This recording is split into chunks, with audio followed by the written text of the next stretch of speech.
ఏపీలో ప్రకాశం బ్యారేజీ వద్ద బోట్ల తొలగింపు ప్రక్రియ వేగవంతంగా కొనసాగుతోంది. 10 మంది డైవింగ్ బృందం సమక్షంలో అండర్ వాటర్ ఆపరేషన్ చేపట్టింది సర్కార్. స్కూబా డైవింగ్ చేస్తున్న నదిలో 12 అడుగులు లోపలికి వెళ్లిన సభ్యులు కట్టర్లతో బోట్లను ముక్కలుగా కోస్తున్నారు. మరోవైపు కేంద్ర బృందం ప్రకాశం బ్యారేజ్ను పరిశీలిస్తోంది. వరద నష్టాన్ని అంచనా వేసేందుకు సెంట్రల్ టీం పర్యటిస్తోంది.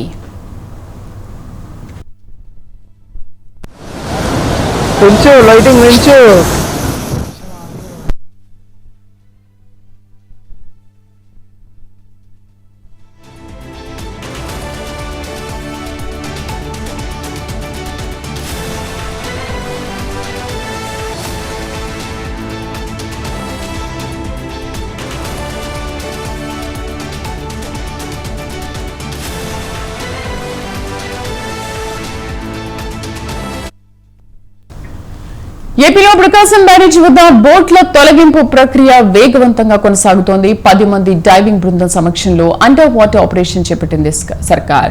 స్కూబా డైవింగ్ చేస్తున్న నదిలో 12 అడుగుల లోపలికి వెళ్లిన సభ్యులు కట్టర్లతో బోట్లను ముక్కలుగా కోస్తున్నారు. మరోవైపు కేంద్ర బృందం ప్రకాశం బ్యారేజ్ను పరిశీలిస్తోంది. వరద నష్టాన్ని అంచనా వేసేందుకు సెంట్రల్ టీం పర్యటిస్తోంది.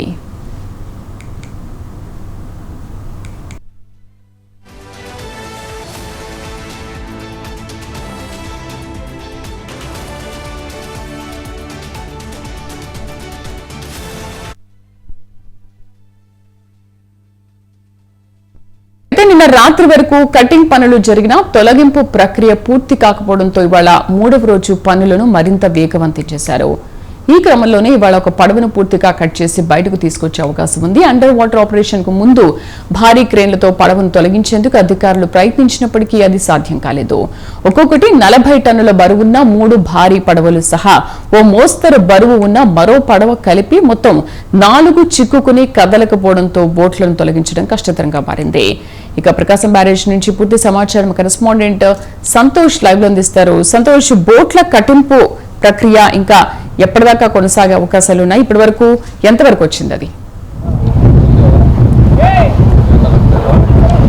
శ్రీదేవి, ఏదైతే ప్రకాశం బ్యారేజ్ 67, 68, 69 గేట్ల వద్ద భారీ పడవలు చిక్కుకోవడంతో ఇక ఈ యొక్క బరువైనటువంటి పడవలను తీసేందుకు ప్రభుత్వం కృషి చేస్తుందనే చెప్పుకోవాలి.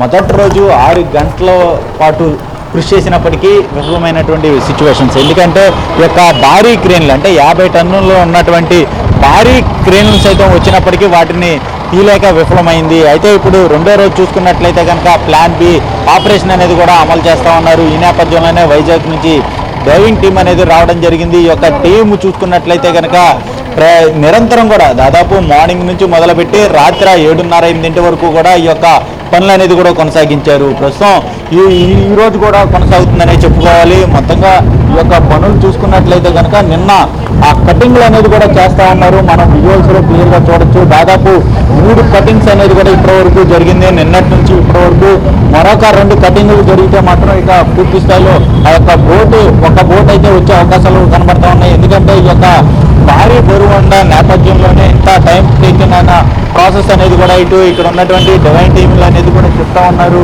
అయితే అసలు నిన్న పనులు ఏ విధంగా జరిగాయి సార్? అసలు నిన్న పనులు ఏ విధంగా జరిగాయి?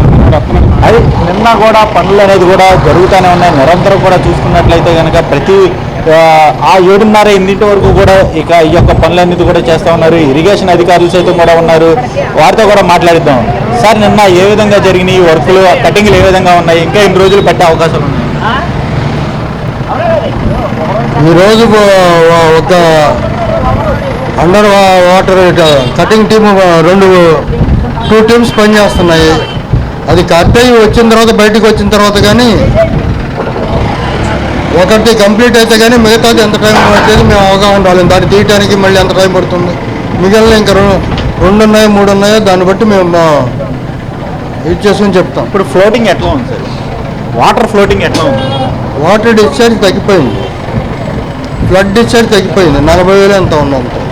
అంటే ఇప్పుడు ప్రస్తుతం ఎయిర్ బెలూన్స్ అని చెప్పి అన్నారు. ఇప్పుడు ఎయిర్ బెలూన్స్ కూడా లేదు. అంటే లోతు ఎక్కువ ఉంటే ఎయిర్ బెలూన్స్ పనిచేస్తాయని చెప్పి అంటూ ఉన్నారు. ఇప్పుడు ఎయిర్ బెలూన్స్ లేకుండానే ఈ యొక్క వర్క్ అనేది కూడా కొనసాగింది. ఇప్పుడు ఎయిర్ బెలూన్స్ కాకుండా ఇది కట్ చేసి తెస్తున్నాం. అది కూడా ఫెయిల్ అయితే అప్పుడు ఎయిర్ బెలూన్స్ ఏమన్నా అవసరం అవుతుంది.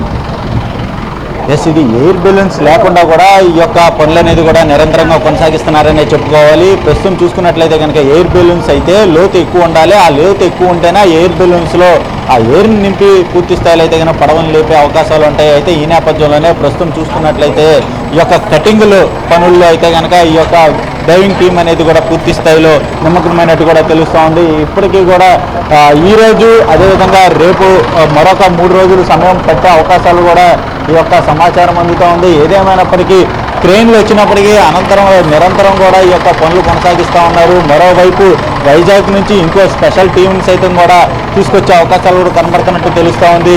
అయితే అసలు ఈ మొత్తంగా చూసుకున్నట్లయితే కనుక ఈ యొక్క ఇంకో టీం కూడా వచ్చి మొత్తంగా అంటే ఒక రెస్క్యూ ఆపరేషన్ టైప్ చేస్తున్నట్టు కూడా తెలుస్తూ ఉంది. ఏదేమైనప్పటికీ ఈ యొక్క ప్రకాశం బ్యారేజ్ వద్ద చూసుకున్నట్లయితే కనుక కౌంటర్ వెయిట్లు దెబ్బతిని అదేవిధంగా ఈ యొక్క పడవలు చిక్కుపోవడం అనేది ఇప్పుడు ప్రస్తుతం పూర్తి స్థాయిలో ప్రభుత్వం సీరియస్ అవుతున్నటువంటి సిచ్యువేషన్స్. ఈ ఒకవైపు ఈ కేసులు కూడా నడుస్తూ ఉంది. దీనిపై ఎవరున్నారు ఏంటి అనే దానిపై కూడా దర్యాప్తు చేస్తున్న సిచ్యువేషన్స్ కనబడతా ఉన్నాయి. అయితే 4 పడవలని బయటికి ఎప్పుడు తీస్తారు అన్న దానిపై అయితే కనుక ఇంకా సందిగ్ధం నెలకొందనే చెప్పుకోవాలి. ప్రతి ఒక్కరూ కూడా అయితే పనులు అనేది కూడా జరుగుతూ ఉన్నాయి. కానీ ఎప్పటికవుతాయి ఏంటి అన్న దానిపై అయితే కనుక ఇంకా ఒక క్లారిటీ అనేది ఇవ్వకపోవడం కూడా జరుగుతూ ఉంది. మొత్తంగా శ్రీదేవి యొక్క ప్రకాశం బ్యారేజ్ వద్ద 4 బోట్లు వెలికి తీసే ప్రయత్నాలు అయితే కనుక ఇంకా కొనసాగుతూనే ఉన్నాయి. ఇది ఒక క్లిష్టమైనటువంటి పని కూడా ఉన్నట్టు కూడా తెలుస్తూ ఉంది. ఎందుకంటే కటింగ్లు అనేది కూడా జరుగుతూ ఉంది. పెద్ద ఎత్తున గ్యాస్ ఫిల్లింగ్ల ద్వారా అయితే ఈ యొక్క పనులు అనేది కొనసాగుతున్నాయని చెప్పాలి శ్రీదేవి. సో అది ఏపీలో ప్రకాశం బ్యారేజీ వద్ద బోట్ల తొలగింపు ప్రక్రియ 2వ రోజు కూడా వేగవంతంగా కొనసాగుతోంది. 10 మంది డైవింగ్ బృందం సమక్షంలో అండర్ వాటర్ ఆపరేషన్ చేపట్టింది సర్కార్. స్కూబా డైవింగ్ చేస్తూ నదిలో 12 అడుగుల లోపలికి వెళ్లిన సభ్యులు కట్టెలతో బోట్లను ముక్కలుగా కోస్తున్నారు. మరోవైపు కేంద్ర బృందం ప్రకాశం బ్యారేజ్ ను పరిశీలిస్తోంది. వరద నష్టాన్ని అంచనా వేసేందుకు సెంట్రల్ టీం పర్యటిస్తోంది. నిన్న రాత్రి వరకు కటింగ్ పనులు జరిగినా తొలగింపు ప్రక్రియ పూర్తి కాకపోవడంతో ఇవాళ 2వ రోజు కూడా పనులను మరింత వేగవంతం చేశారు.